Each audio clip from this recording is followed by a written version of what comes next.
Hi, I'm Saurabh. I did my schooling at Pune. I also come from Pune, so that's my hometown.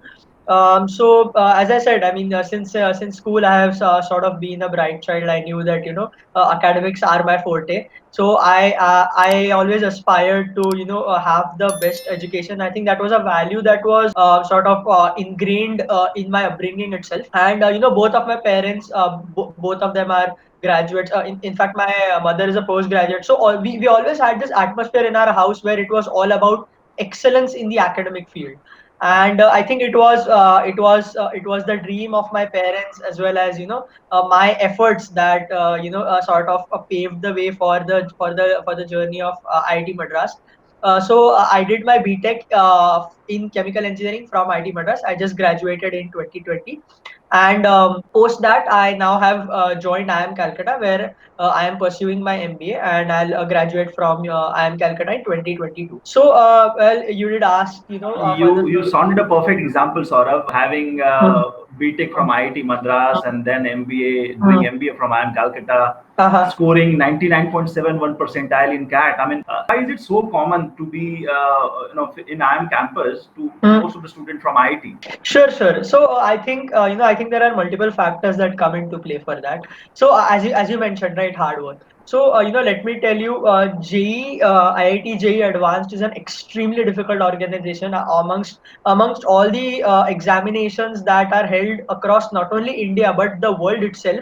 It is recognized as something that has one of the lowest acceptance rates. And apart from that, it is not something that you can probably ace in, like you can't do a crash course of sorts and try to ace that examination, right? It is about consistency, it is about regulated efforts, and it is also about guidance. So I think for me, fortunately, all three things fell into place.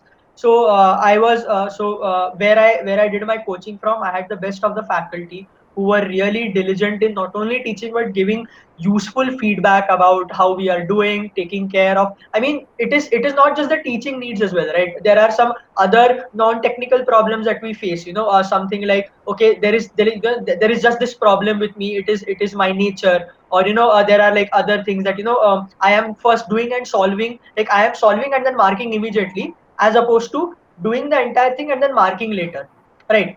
It is about finding those problems. And I'd say that a lot of the professional success that I have, I would attribute a lot of that to my teachers, and to my professors, who have sort of really been there for me and served as a guiding light. Then coming to my parents as well, as I was saying earlier, it is also the environment that I got in my house. So it was also, I think, in a certain way, they did let me know that, okay, you can you need not worry about anything else. You just concentrate on that. Now coming to J itself, right? It is such a diverse examination. 15 lakh people write, and only about 10,000 people would actually manage to get into an IIT. Apart from that, if you want to get into the old IITs, the top six or top seven, it is hardly about what? I mean, 4,000, 3,000 to 4,000 seats at max. So that's the kind of competition that you see. Now you actually mentioned a really interesting point where we see a lot of IITians getting into the IIMs. So I think the reason for that is, when it comes to cracking these entrance tests, it is all about two things. One is the effort itself. You should know, like you should be able to willing to put in a lot of effort. And like, I mean, apart from effort, I think as a part of effort itself, what I would say is there is sacrifice as well. In the sense, there are some things that you need to let go. As they say, there is no free lunch. I mean, you cannot get into an IIT while chilling out on Fridays and Saturdays and Sundays. Of course, you would party. Of course, you would go out with your friends. You would have a social life. But there are some days when you actually need to sweat it out, and you need to remove that fear of missing out. You tell yourself that, okay, for these 2 years in my 11th and 12th, I'm willing to put in all the hard work because I see myself doing this. So it is all about the effort. And the next thing that I believe that is really important, from an exam perspective, is knowing where and how to put the effort. Because just blind effort and bulwark does not get us anywhere. We need to be smart. We need to analyze, okay, what is the exam pattern? What is the portion that is required? How do I study for it? And like a fair understanding about the exam and ourselves as well. okay, so I'm good in this topic, I am not so good in this topic, so I need to probably concentrate on this.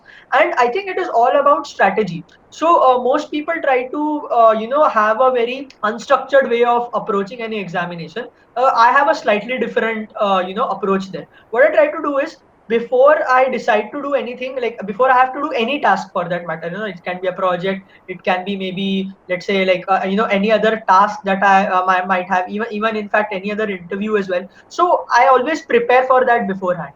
I try to find out what is going to be asked. I try to find out where I am in the journey based on the standard or the quality that is required, and how do I get from the starting place to the end place. And as you said, I think in IIT we learn a lot about this. We have a lot of seniors to guide us. We see, like, we are among the smartest people of probably the country. And that's where we actually learn from, like, I mean, definitely we do learn from our professors and our faculty, but I think the most immense and the most like gradual and the most subtle form of learning that comes in IIT is from our peers, from our wingmates, from our batchmates. And it is through observing them, understanding them, and getting their opinions that we understand, okay, this is how it is supposed to be done, this is how a genius would think. And I think it is that it is one of that kind of environment. The guidance that you get from our seniors is, I speculate, why we see a lot of IITians getting into the top three IIMs. True, true, true. Nice story. I mean, Yeah. quite a bit of learning out from here as well. Just wanted to know what was the effort you put up to get 99.71 percentile in the CAT 2019? Sure, sure. So I'll just start from the start. So I think it was somewhere around my end of the second year, start of the third year, that I had sort of decided that okay, I have more inclination in management. So, and not so much inclination towards technical education. So I definitely wanted to do a second degree. So I definitely wanted to do a second degree, and hence I decided that I want to pursue management. So, of course, then it was all about doing the research, as I said, talking to seniors. Okay, there is this exam, these are the colleges, figuring out which entrance exam is mapped to which college. So, at the end, how many entrance exams do I need to give? Which are the colleges that I am aspiring for? So first there was that figuring out.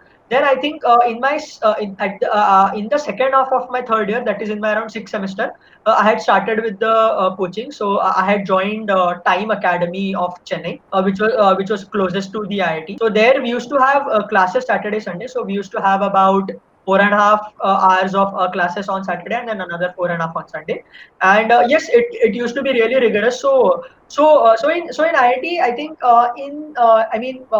apart from the academics, like, there is a lot of things that go on. I mean, we have so many clubs, committees, there are so many events going on. So I mean, apart from the rigorous academics, doing the preparation for CAT exam can be slightly tricky, because then we need to really manage our priorities. But by actually starting early, so I think I started my prep about a year before. So that kind of allowed me to have that leverage where, if there were small breaks that I could take in between, because I knew I had a lot of time to prepare. So I think that is one thing that I would advise the students, is to start early if you're sure this is what you want to do in life. Second thing was, I really had a very meticulous schedule that was prepared. So because I knew what was going to be happening every week, I used to plan my week out. So I have 7 days, out of which I know these many hours will be taken up by classes. These are my other commitments. Let's say I have planned one or two outing with my friends that week. Of course, I mean, that is something that we don't want to miss out. So I planned that before itself. Let's say there is a new impromptu plan. It's not like I'd say no to that. So I keep room for these emergency or these impromptu situations as well. But apart from that, I kept a dedicated time slot to study for CAT, and I really prioritized that. Towards the study, you said effort, right? So it was all about consistency. I mean, what I mean was, I used to have, I had a yearly target. I broke it down into targets of 12 months, and I broke a 12 month down further into targets of weekly targets, so 4 weekly targets, and I tried to adhere to it as much as possible. And because I had a target, it was easy for me to ramp up my speed or slow down based on my progress. And let's say, things are not in our control. So let's say there is an event comes up and I can't do it on Monday. Now, because I have a target planned for next Monday, I need to cover up for that Monday. Because I need to cover up and I have a target, I make sure somehow, whether it is, like whether it is sleeping less, missing out on something else, I had to get that part done. So I think that really helped. coming to the effort, it was all about, as I said, figuring out where to do, how to do. And because there is a lot of things that I knew beforehand, because I came from an engineering background, fortunately I had slightly more comfort with the quantitative aptitude part of the CAT exam. So that allowed me to concentrate more of my effort on other things, that was, let's say, verbal and DILR, where I knew I had to put in more effort and spend more time. So that way I could, do a good analysis of my strength and weakness, and keep practicing my strength, but focus more proactively focus on improving my weaknesses. Then this was, at the start, where I was covering topics, covering portion topic by topic. And then towards the end, I started giving mock cats. So for mock cats, it is of course important to give as many mock cats as possible, but it is equally important to analyze the mock cat in detail. So what it means is, you look why you did certain question wrong, what was the reason, then you try to categorize the reason as well. And then when you know why that reason happened, for that particular category, you can actually devise a solution. So for example, you are doing a calculation mistake, right? So it can come under, let's say, a silly mistakes bucket. So because it is a silly mistake, it is easily solvable. What you need to do is, you need to do two things. You need to lower your little bit of your speed down, that will ensure that you are accurate. And the second thing you need to do is, you need to make sure that you're very concentrated while giving the exam. There is no loss of focus. So in this way, I used to categorize every one of my mistakes and have a have a different focus strategy towards lessening them as time progressed. And of course, because it was so many things, I made sure that I had a notebook for all my mistakes, keeping the records. And I think it was more of structured process and thoughtful bookkeeping, and then of course taking advices from the peers and seniors whenever we are in a spot of bother. So I think it was a combination of all of this. And of course, I mean, on the final day, you need to perform. You need to make sure that like you are there, you are in your A game. And of course, there are things that that plan out the way you do. There are unexpected things that crop up, but you need to make sure that you that you do your thing anyways. Like you can't cry about things that did not behave the way you wanted them. So I think is that. And I'll just give like a small anecdote at this place. So in my actual CAT exam, what happened was, I was doing the quantitative aptitude paper, and I did the first question. I could do it. Second question was tough. I said I'm going to leave it. Third question was tough. I had to leave it. Fourth question was tough. I had to leave it. Right. So at this point, normally when I would be giving an exam, I would be really bothered. I would be that, okay, ये paper तो बिगड़ गया. Like this year is gone. But instead of looking at that from a very negative perspective, I said, okay, I need to improvise. I need to do something out of the box. And like basically, sequentially is not helping out. More and more confidence building that happened, and whatever dent that had caused by the 2, 3, 4 questions not being able to solve by me, I could recover that. And then once I came back towards the ones, I could actually do them at the end. So my advice to also the to the people preparing and giving these exams is, you need to be bold. Like you need to make good choices. You need to make on the spot decisions. And sometimes it's a risk that you take, but it'll pay off. Right. So, I mean, as we say, fortune favors the brave. So, as I said, there will be things that will not be in our control, that will happen. But it is your response to that, and it is your decision making at that point that actually decides, whether you're in or you're out. Wonderful, wonderful. You had scored 99.71 percentile in the CAT. Just wanted to know, out of the entire 100 questions, Right. how many questions did you mark in the entire 3 hours? All right. So I think I'll need to, probably recollect that. So I think I had about, you know, I had about 97.95 in verbal. I had 99.4 in quant, and I had 99.35 in DILR. So, we have this myth where people think that, if I need to get 99.71, I need to get all questions correct, or I need to get 99 out of 100 questions correct. Let me tell you, that is not how it works. So I remember I had 180 marks out of 200 to get this. So basically what it meant was, I had solved about 60 questions correctly from no I had solved about so we have every question for about 3 marks. So so basically I had solved 60 questions out of the 100 correctly. So what it serves to say is that you don't need to solve all questions. You need to figure out your strengths, and you need to do only those questions which are in the topic of your strength. And if you play from strength to strength, if you only go to the questions that you are confident of, that you know you'll be able to do, that is how you crack the exam. Because there is no use spending time on something that you know it's going to take more time. So as I said, it is a matter of decision making. You need to decide whether I'm going to spend time on this question or not. So for me, the strategy was, I used to take 10 seconds to read the problem, and after reading the problem in 10 seconds, in about 3 to 4 seconds, I used to take a decision whether I'm going to solve this question or not. If I decide to solve this question, I'll see the question. I'll make it sure that I see it through the end. If I don't, then either I categorize it further into two buckets. One is a question like, would I think of coming back to this question? So that would mean I know how to solve this question. It's just that the method is lengthy. And second thing is, I really am not able to recall how to solve this question. Then that would mean that okay, it is essentially not even there in one of those questions that I'll come back to. So I guess it was all about reinforcing these things. So definitely one thing is for sure, that for a very good percentile and getting into the AIMS, you don't need to get all questions correct. Even with I mean, even with the accuracy of about 50% to 60%, you should be fine. Perfectly all right. Awesome. Awesome to hear that. Saurabh, along with IIM Calcutta, what are the other colleges offer you had after your CAT 2019? Right. After I got my result, calls started coming out. So I had calls from all of the IIMs and all of the colleges except Ahmedabad and Bangalore. And when I dig deeper into this, I realized that it is not just the CAT percentile that these calls are given on, right? So there are so many other factors that come into play, like academic diversity, gender diversity. There is work experience as well. And because I was a fresher, because I was somebody that who did not have work experience, so like these were the factors that some of the colleges look for. So I am guessing these were the reasons why I did not get a call for Ahmedabad and Bangalore. But apart from that, I had calls from all the other colleges. So you had Calcutta, Lucknow, Indore, Kozhikode. I had from FMS Delhi as well, MDI Gurgaon as well, from SPJ IMR, SPJN of Mumbai.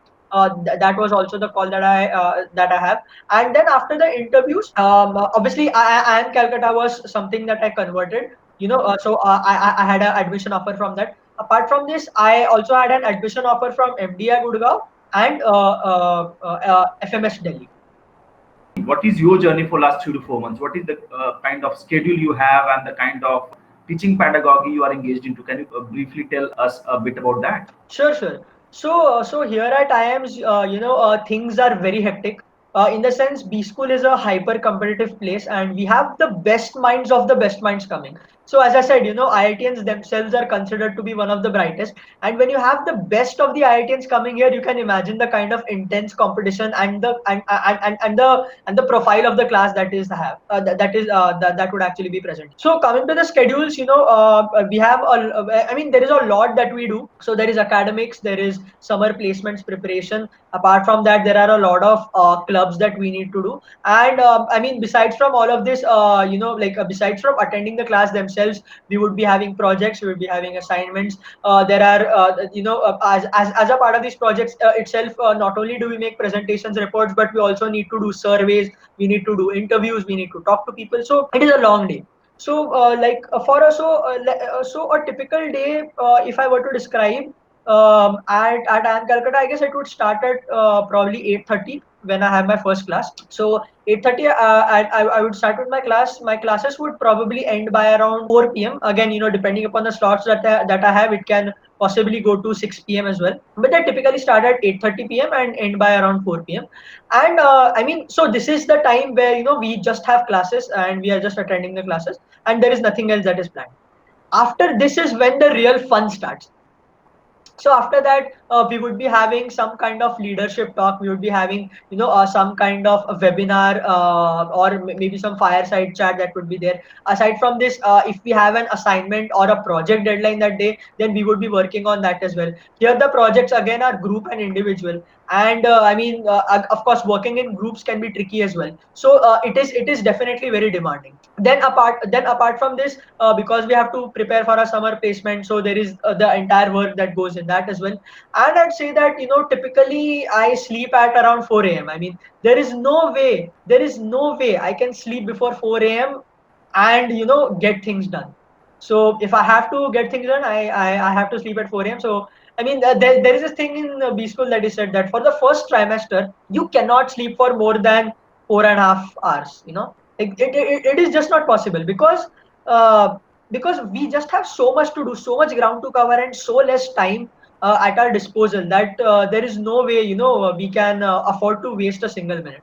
So I'd say that it has been a roller coaster ride. So the way I dealt with it was just sit back and enjoy. So because because there were things that were sort of streamlined and I had to just follow the order, I had to just follow the suit. It is easy to sort of get through with it. I mean, of course, it's a high pressure environment, but I think the system is made such that we have guidance from our seniors.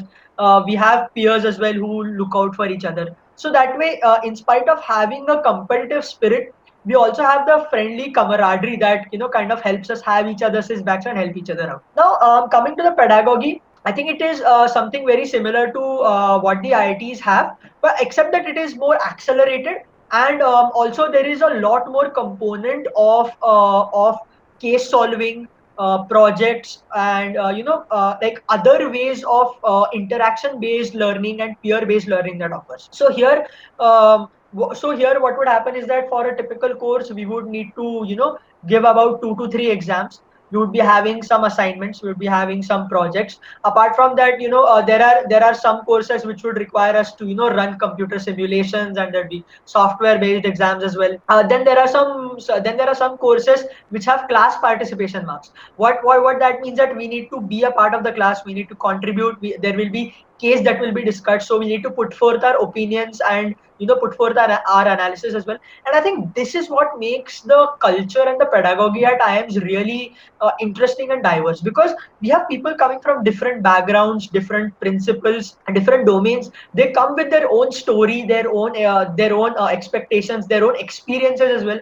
And that is why when we have that discussion in class, it is really an enriching experience, because everybody has a different thing to add, or like a unique perspective through which they see the world, and that allows us to understand one particular concept from all the sides. And I think it is that holistic learning, not just textbook based learning, but that holistic learning that really adds and makes that experience really very something that so that is something that I believe is definitely going to last a long time. One more thing which I have realized while interacting with a lot of people who are the part of IIM this year, not from IIM Calcutta but from other colleges, that people who belongs to SC category or ST category, they get the call of IIM, other IIMs at a little lesser percentile.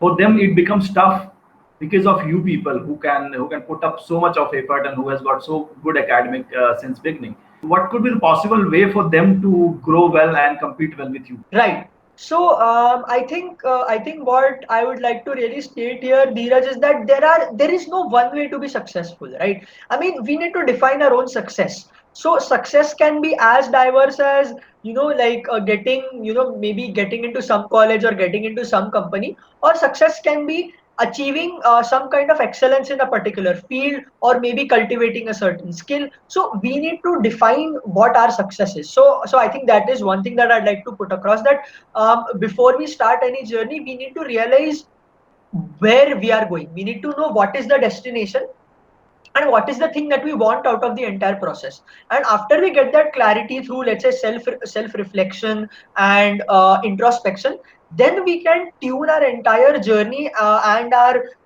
effort, so that they concert us to that destination.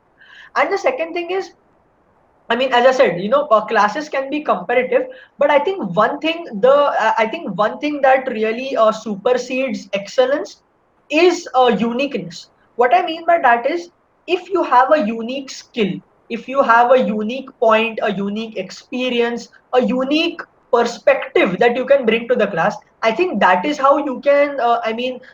In spite of being, not matching up with the best student of the class, but by differentiating yourself from the best through a certain skill, experience, or just it can even be just about the attitude. I think that is how people can really sort of make position themselves in a way that even if they are not the best in the academics or studies, they will be valued as a part of the class.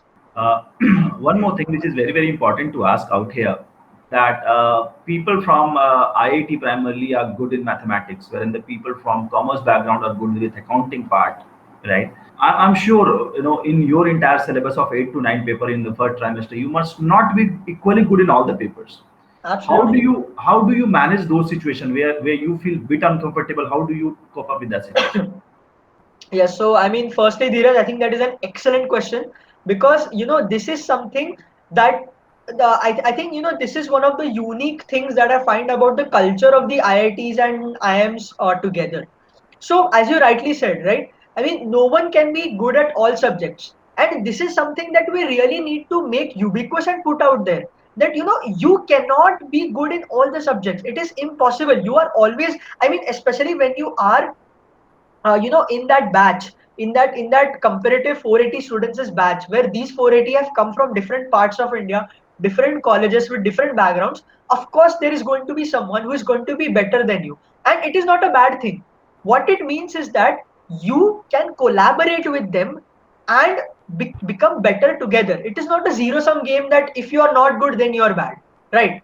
So I think that is one thing that I would put across. And second, as you said, there are some subjects that we are good at, there are some subjects that we are not good at. So once we do the analysis through in introspection of what are our strengths and weaknesses, then what we need to do is, this is something that at least I followed diligently in my first trimester, and I have been doing it in my second trimester as well, is collaborating with people who have these other subjects that they are good at. So as you said, we have some CAs and commerce background people in our class who are good at finance. So you can help them with so you can ask their help for finance. And because being an engineer, you would have a certain sense of mathematics, so statistics is going to be easy for you. So then you can help them with statistics, and they because they don't have like a very calculus based or a mathematics based background, they are actually looking for help with statistics.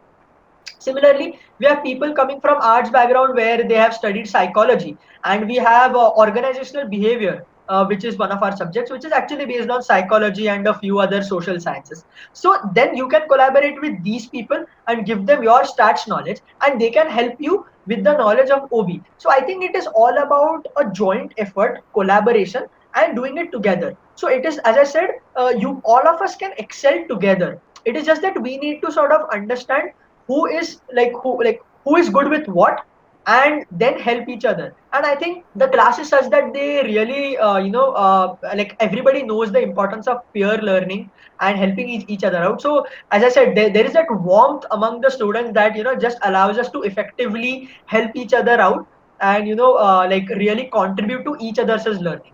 Awesome, awesome. Does that does your schedule allows to help others? I mean, I'm sure the way you are saying that, kind of busy schedule which every individual has. So during that point of time, is it possible for someone to spend time for someone else to help him out? Right. So again, I'd say that's a very interesting question because as I said, first trimester can be particularly hectic, where you have a lot of deadlines, you have a lot of objectives that you need to cover. I mean, academics is not the only thing that that you need to do. So as you said, time crunch is always there. And yes, I mean, if I were to really talk about, then there are times when you would think twice about helping someone out. But the philosophy that I have is, I mean, it is one thing to just not help someone out, but I think like the occasional doubt solving, right? So this is something that I used to follow, that okay, if we cannot get on a call or if we cannot sit in person for a doubt, the least bit that can be done is you can text me your doubt. There will be some time when I'll be eating, or when I'll be taking a break, and it is in those 5 minutes that I can see the doubt, address the doubt, and then quickly type out the answer. If not show you if not showing the entire calculation, at least we can write the methods or the steps that would allow the other person to help. And as I said, help is something that creates goodwill. So you help someone today, they are going to remember that you are there for them, and that and that will make sure that tomorrow when you might be in a spot of bother, they will be there to have your back and help you out. So I think there is also the fact of creating goodwill, and making sure that it is like you don't need to do things alone. Asking for help is okay, and that's the bottom line. And in fact, while helping out also, I never feel that I'm wasting my time. I could be doing something more in this, because I realize that everybody is going to need help one day, and hence they need to make sure that they build contacts, that they build the relationships, and they build the friendships in such a way that they have people who they can fall back upon, and really trust, and know that they will make sure that they help them out. One more last question, primarily, before we finally complete this interview. Just wanted to know that IIM Calcutta has got a lot of tie-ups with various universities across the world, and they also offer student exchange program. Can you throw a bit of light on that part? What is your understanding on that? Sure. So I think there is one thing that is really unique about IIM Calcutta, that there is not just one type of exchange, but there are two type of student exchanges that we have. The first program is called as STEPS, which stands for Student Exchange Program, and the other and the other program is called as SEMS, where it is essentially a cohort of European management schools. So I'll talk about STEP first. So STEP is basically like a very standard student exchange program where we have partner colleges, and we apply for this program. There is the entire profile analysis that is done based on the CGPA, based on our academics, based on our prior background, based on our interests. I think here having unique and diverse thing, like maybe knowing a foreign language, or having a certification in a certain foreign language, or having been on exchange before, or having done a foreign internship before, really helps, because it shows that you have a flair for this kind of I'm sorry, because it shows that you have a flair for this kind of experience and work. So this is the normal exchange program. Exchange is usually done in the fifth semester, but the applications etc. start much before, and it spans for about 3 odd months. Usually people go for exchanges mainly in Europe, so we have collaborations with B schools in France, Italy, Germany, Netherlands, etc. But we do have some people going in the Middle East, in let's say Egypt. We have some people going in USA as well. Some people going in Canada, and then East we have Japan, we have Singapore. So yeah, there is the entire network, and I must say that Calcutta has a really rich network of B schools and collaborations all across the world that really give the students a plethora of options that they can choose from. Coming to the second program that is very unique to IIM Calcutta, and one of the opportunities that is offered is the SEMS program, and it is a student exchange program, but with 2-3 add-on opportunities that you get with it. So apart from this, apart from getting to be in the B school, having that experience, and traveling, you would also get a degree of MIM, which stands for Masters in Management, where you would need to do academics at that college, at that partner college, and there will be an exam that take place. And after you get the exam, you would get an additional degree along with your MBA from IIM Calcutta. You would also get MIM from that institute. And MIM is something which is a very coveted degree. It is held in high regard by a variety of not only recruiters, but every professional career stakeholder that would be in place. So just having that kind of experience really helps. And because this is something that is there, which really sets the standards, it is also one of the toughest programs to get into as well. So the level of criteria that they have, so the benchmark that they set, that is really high. And we see that the best of the best in the batch managed to get into this program and have really one exciting experience, not only traveling and getting to know the culture of Europe, but also understanding its pedagogy and its academics, and of course getting the degree as well. Wonderful, wonderful. Thank you so very much for giving such a deep insight about IIM Calcutta. Thank you so much, Saurabh. It was wonderful discussion. I got really good insight about IIM Calcutta. Thank you so very much for the time today. Right. Uh, best wishes from my side and from my team entirely for your Right. career ahead in IIM Calcutta and going forward as well.